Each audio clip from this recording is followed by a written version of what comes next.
আমাকে সুন্দর করে সাজা, এত সুন্দর করে সাজাবি যেন পাত্রপক্ষ দেখেই পাগল হয়ে যায়। তুই তো বিয়ার জন্য পুরো উঠে পড়া লাগছিস। আর কতদিন একা একা থাকবো, ভালো লাগে না। যেই ছেলেই আমাকে দেখতে আসছে, দেখার পরে এই ছেলের আর হদিসই থাকে না। আজকে যেই রকম ছেলেই হোক, ল্যাংরা লুলা খোড়া যেমনই হোক, এই ছেলের গলায় আমি ঝুলে পড়বো। সাজা, সুন্দর করে সাজা। মাশাআল্লাহ, কি মিষ্টি চেহারা। তা মা, তুমি কতদূর পড়ালেখা করেছো? আমি তো পড়াশোনায় সবসময় ভালো ছিলাম। আমাদের পরিবারের সবাই পড়াশোনায় অনেক ভালো। আমার দাদা পরদাদা সবাই অনেক পড়ুয়া ছিল। আমার দাদা যখন মারা যায় তখন ওনার বুকের উপরে বই ছিল, তো পড়ুয়া ছিল উনি। আমার আব্বার ইচ্ছা ছিল আমি এরোনটিক্যাল ইঞ্জিনিয়ারিং পড়ি। ওনার বন্ধু আবার এয়ারলাইন্স এর মালিক, তো তাই। দুলা ভাই, এটা তো কোনো শুনিনি। আপনার কোন বন্ধু এয়ারলাইন্স এর মালিক? মানে কোন এয়ারলাইন্স? ওই আর কি। কাতার এয়ারলাইন্স এর মালিক। সৌদি থাকেন নাকি? ওনার ফ্যামিলি আপনার পরিচিত? হ্যাঁ, সবাই তো আমার আব্বুর বন্ধু। তো এইসব কথা থাক না, বন্ধুত্ব যে কারোর সাথে যে কোনো সময় হতে পারে, তাই না? মা, তুই কোন সাবজেক্টে পড়ছিস একটু বল। বাংলায় পড়েছি। সমস্যা নাই, বাংলা ভালো। চুপ কর, কথা কম। মা, তুমি কোন ইউনিভার্সিটিতে পড়েছো? আমার মার ইচ্ছা ছিল আমি নর্থ সাউথ ইউনিভার্সিটিতে পড়ি। আমার বড় মামা আবার নর্থ সাউথের মালিক, তো তাই। করিমুল্লাহ বাহার ডিগ্রি কলেজ থেকে পড়েছে।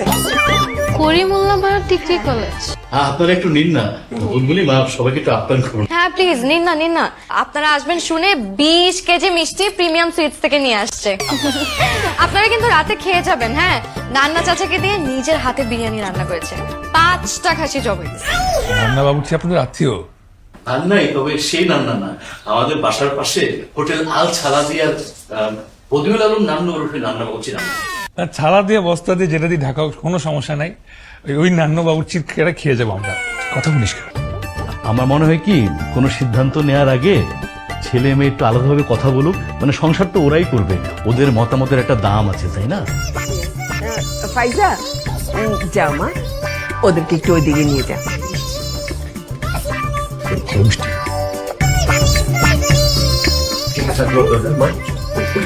আসেন। বিষয়টা একটু আপনার জন্য বিব্রতিকর। না না, বিব্রতকর কেন হবে? এর আগে কত ছেলের সাথে কথা বলেছি। আপনি হলেন 2 ডজন, মানে 24 নাম্বার। 24 নাম্বার? হ্যাঁ, আপনি হলেন 24 নাম্বার। এর আগে 23 জন ছেলের সাথে এই রুমে বসেই কথা বলছি। মেয়ে দেখতে আসে, সবাই একটু আলাদা করে কথা বলতে চায় আর কি। এইভাবে করতে করতে 23 জন ছেলের সাথে এই রুমে বসেই আমি কথা বলছি। আর অনেকে তো আপনার মতন লজ্জাও পায়। মাঝে মাঝে প্রাইভেসির দরকার হয়, তাই আমি প্রাইভেসির জন্য গেট লাগিয়ে দিই। গেট লাগিয়ে গল্প করতেন? হ্যাঁ, কত ছেলের সাথে ঘন্টার পর ঘন্টা গেট লাগিয়ে গল্প করেছি। আপনার প্রাইভেসি লাগবে, আমি গেট লাগিয়ে দিই। না না, প্রয়োজন নেই। না না, কোনো সমস্যা হবে না, কেউ কিচ্ছু বলবে না, আমি গেট লাগিয়ে দিচ্ছি। প্লিজ দেখেন গেট।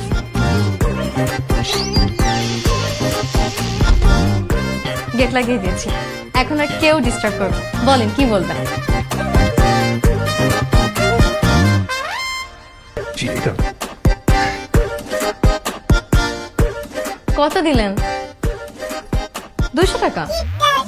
এর আগে কত 2000, 3000, 5000 টাকাও দিয়ে গেছে, কিন্তু গেট লাগানোর পরে আজকে পর্যন্ত কেউ 200 টাকা হাতে ধরিয়ে দেয়। কথা কি বুঝে বলেন নাকি না বুঝি বলে ফেলেন? কেন, কি হয়েছে? গেট লাগানোর পর টাকা বেশি দেয়, কথার মিনিংটা কেমন না? কেন, কি হয়েছে? এর আগে কত গেট লাগালাম, কখনো তো কিছু হলো না। কতবার গেট লাগিয়েছি। আচ্ছা, আপনি কি ভাবলেন বলেন তো?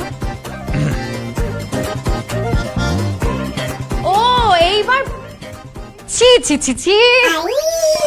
দেখেন, এই সব জিনিসের সাথে আমার একদম কোনো সম্পর্ক নেই। এগুলো আমি পছন্দ করি না। যদি পছন্দ করতাম তাহলে এতদিনে কত প্রেম করতাম। আমাকে যে কত ছেলে পছন্দ করতো, আমি তো আসলে দেখতে শুনতে মাশাআল্লাহ একদমই খারাপ না। কত ছেলে যে আমাকে প্রপোজ করতে চাইতো, আমার বাসার সামনে শত শত ছেলে লাইন দিয়ে দাঁড়িয়ে থাকতো, বুঝছেন? কিন্তু আমি না কাউকে কোনোদিন পাত্তাই দিতাম না, কারণ আমি তো জানি আমি কারোর সাথে কোনো অ্যাফেয়ার করবো না। যদি অ্যাফেয়ার করারই হতো তাহলে এতদিনে কত কিছু করতে পারতাম, কিন্তু আমি কখনো এমন কিছু করতে চাইনি, বুঝছেন? আমি তো লক্ষ্মী মেয়ে, তো তাই। এই ধরনের কিপটা ছেলের সাথে তো আমার মেয়ের আমি বিয়ে দিব না। কি ধরনের ফ্যামিলি দেখছো? আরে ফকিরনি অবস্থা, অসম্ভব। আমি এই ছেলের কাছে আমার মেয়ে বিয়ে দেবো না। দুলা ভাই, ছেলে কিছুতেই কিপটা না। বুলবুলিকে 5000 টাকা দিয়ে গেছে। কি 5,000 টাকা দিছে? হ্যাঁ আমার তো বিশ্বাস হয় না।